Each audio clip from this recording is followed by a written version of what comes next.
प्यारे बच्चों, आज की वीडियो में कक्षा 10 का गणित प्रश्नावली 1.2 वास्तविक संख्याएं। तो आज शुरू करेंगे हम प्रश्न संख्या 3। प्रश्न संख्या 1 और 2 जो है आप पिछली वीडियो में देख सकते हैं, वहाँ पे हम इसको प्रूव कर चुके हैं, सिद्ध कर चुके हैं। तो आज शुरू करेंगे प्रश्न संख्या 3।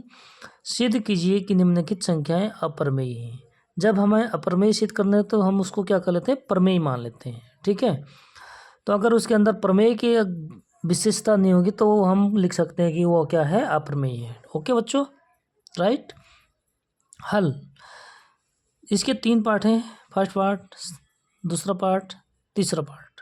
ठीक है, तो पहला भाग सॉल्व करेंगे बच्चों कि माना 1/2 प्रमेय संख्या है। तो प्रमेय संख्या क्या होती है, a/b होती है।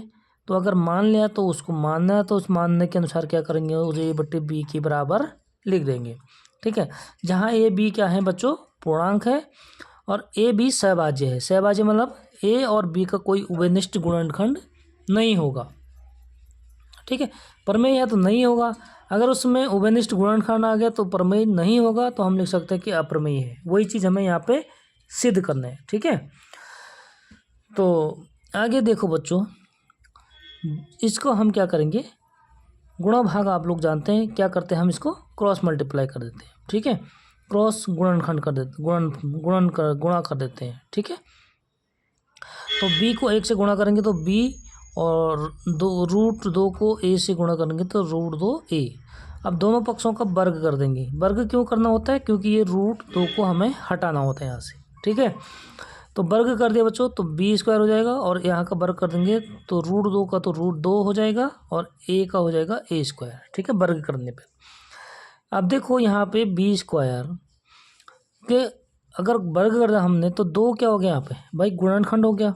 यानी 2 से हम भाग पूरा जाएगा। अगर गुणनखंड है b² का तो 2 का भाग जाएगा, यानी 2 से विभाजित है b²। तो b² अगर 2 से विभाजित है तो b भी क्या होगा, 2 से विभाजित होगा। यहाँ पे मैंने आपको एक उदाहरण दिया कि अगर 5 का स्क्वायर 5 से विभाजित है यानी भाग जाता है, तो 5 में भी 5 का भाग जाएगा। ठीक है, तो उसको यहाँ पे लिख दिया। अब माना b बराबर 2c।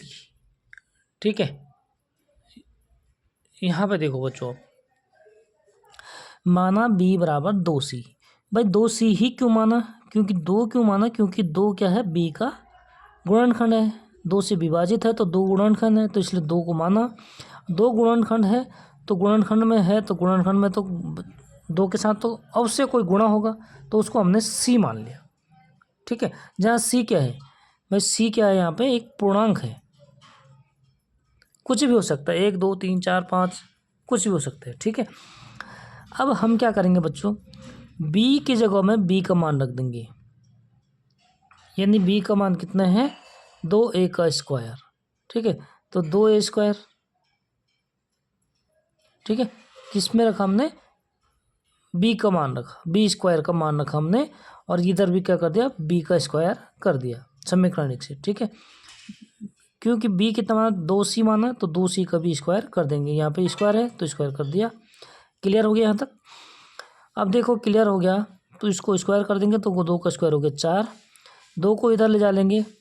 ठीक है, इधर क्या रखना है, a² रखना है, तो a² रखा, 2 इधर ले गए तो 2 से भाग दिया 2 बार, तो यहाँ क्या हो गया c। तो ये हो गया a² बराबर 2c²। तो सेम वही कंडीशन आ गई जो हमने पहले समीकरण में बताया कि अगर a² 2 से विभाजित है, यहाँ पर क्या लिख दिया हमने, a² क्या है, 2 से विभाजित है। विभाजित है क्योंकि गुणनखंड में है तो विभाजित है, इसलिए a भी क्या होगा, 2 से विभाजित होगा। ठीक है, सबका एक ही मेथड है बच्चों, सेम कॉन्सेप्ट है। ठीक है, 2 से विभाजित होगा, यानी कि हम कह सकते हैं कि जो a और b है यहाँ पे, तो इसका जो उभयनिष्ठ गुणनखंड 2 है। ठीक है, a भी 2 से विभाजित है, b भी 2 से विभाजित है, यानी उभयनिष्ठ गुणनखंड है, तो ये प्रमेय नहीं है। ठीक है, कह सकते, तो कह नहीं सकते, उसको फिर लिख के भी बताना पड़ेगा बच्चों। क्या लिखना पड़ेगा, ये हो गया हमारा समीकरण नंबर 2। तो हम लिख सकते हैं कि समीकरण 1 और 2 से, ठीक है, समीकरण 1 और 2 से क्या निष्कर्ष निकला है कि ए और बी दोनों क्या हैं, 2 से विभाजित हैं। ठीक है, 2 से विभाजित का मतलब क्या हो गया कि दोनों का क्या है, उभयनिष्ठ है। लेकिन जब प्रमेय होते हैं उसका उभयनिष्ठ नहीं होना चाहिए। ठीक है, विभाजित हैं, अतः हम कह सकते हैं, क्या कह सकते हैं बच्चों, विभाजित करते हैं, अतः यह क्या कर रहा है, विरोधाभास गलत कल्पना के कारण हुआ। ठीक है, यह विरोधाभास क्या हुआ, गलत कल्पना से हुआ।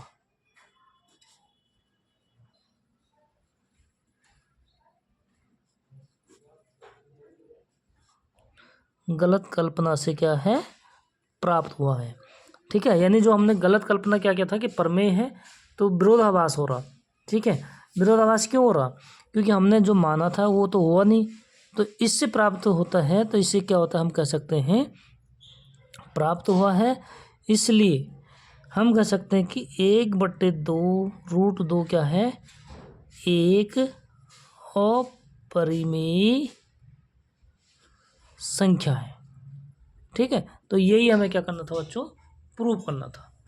समझ गए आप, जो प्रूव करना था, क्या सिद्ध करना था कि 1/2 जो है अप्रमेय है। ठीक है, तो भाई अगर उसका उभयनिष्ठ निकल गया तो अप्रमेय हो गया, वो हमने यहाँ पे लिख दिया। समझ गए, अगर समझ में नहीं आया तो आप लोग फटाफट कमेंट में भी बता सकते हैं। ओके बच्चों, अब हम करते हैं इसका सेकंड पार्ट। हमेशा ध्यान रखना कि एक प्रमेय संख्या अप्रमेय संख्या के बराबर नहीं होता है। अगर वो बराबर हो गया तो वो गलत है, और गलत है तो उसमें विरोधाभास उत्पन्न हो गया। ठीक है, अब यहाँ पे हम लिखेंगे सेकंड पार्ट कि माना, जो हमें प्रमेय सिद्ध करना है उसको मान लेते हैं पहले। माना 7√5 क्या है, प्रमेय, क्योंकि अप्रमेय सिद्ध करना है तो इसको परिमेय मानेंगे। ठीक है बच्चों, प्रमेय संख्या है, तो प्रमेय संख्या है, सॉरी लो यहाँ से करते हैं सेकंड पार्ट, गलत हो गया।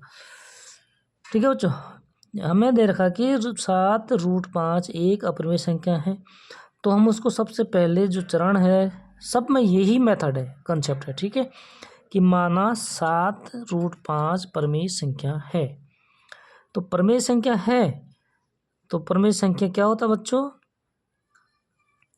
a/b के रूप में होना चाहिए, जहाँ b 0 नहीं होना चाहिए, b नॉट 0, और a और b क्या होना चाहिए, सहभाज्य संख्या। सहभाज्य संख्या यानी कि जिसका उभयनिष्ठ ना हो। अगर उभयनिष्ठ आ गया तो गलत सिद्ध हो गया। ठीक है, तो देखो 7√5 a/b के बराबर है, तो हम इधर √5 को यहाँ पर रख देंगे, क्योंकि हमें पता है कि √5 क्या होती है, अप्रमेय संख्या होती है। तो 7 को हम ले जा लेंगे दूसरी तरफ, तो यहाँ गुणा में है तो इधर बट्टे में चले जाएगा, यानी 7b हो जाएगा। देखो बच्चों, a b यहाँ हमने क्या है, पूर्णांक हैं।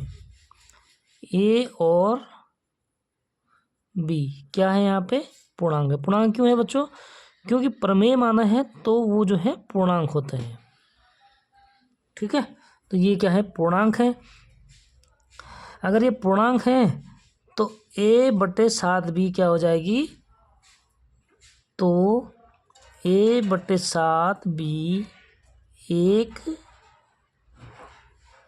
परिमेय संख्या है। ठीक है, और √5 क्या होता है बच्चों, √5 एक अप्रमेय संख्या होती है, ये आप जानते हैं, अप्रमेय संख्या है। आप लोगों ने इसको पूरा पूरा लिखना है। ठीक है, मैं शॉर्टकट लिख रहा हूँ। तो √5 एक अप्रमेय संख्या होगी, और ये प्रमेय संख्या होगी, यानी विरोधाभास। एक अप्रमेय संख्या प्रमेय संख्या के बराबर नहीं हो सकते। ठीक है, तो हमने प्रमेय माना है, इसलिए ये क्या होगा, प्रमेय नहीं होगा।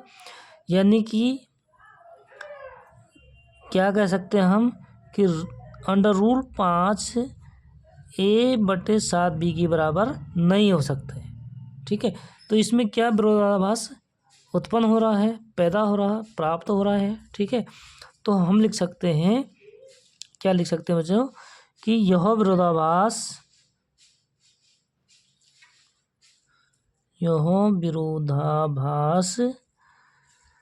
गलत कल्पना से, यानी हमारी गलत कल्पना, ये कल्पना यानी कि जो हमने माना था गलत माना था। ठीक है, गलत कल्पना से प्राप्त हुई है, प्राप्त हुआ है, इसलिए। ठीक है, गलत कल्पना से प्राप्त हुआ है, हमने गलत माना था, प्रमेय है, तो प्रमेय नहीं होगा। वो क्या होगा, 7√5 एक अपरिमेय संख्या है। ठीक है, ये हमने क्या कर दिया, सिद्ध कर दिया, अपरिमेय संख्या है। ठीक है, तो ये हमारा हो गया दूसरा भाग। और तीसरा भाग है बच्चों, ये आपने होमवर्क करना है। जो बच्चे कर लेंगे तो कमेंट में ज़रूर बता देना क्या क्या है हमारा तीसरा भाग। 6 + √2 एक अप्रमेय संख्या है, ये हमें सिद्ध करना है। ठीक है, तो सेम यही कंसेप्ट होगा, तो आपने इसको करके कमेंट में बताना है कि आपसे हुआ या नहीं हुआ। अगर कोई भी डाउट होता है तो आप कमेंट में ज़रूर बता देना बच्चों। और इसी के साथ हमारी प्रश्नावली 1.2 हो जाती है कंप्लीट। मिलते हैं हम नेक्स्ट वीडियो में, तब तक के लिए बाय बाय।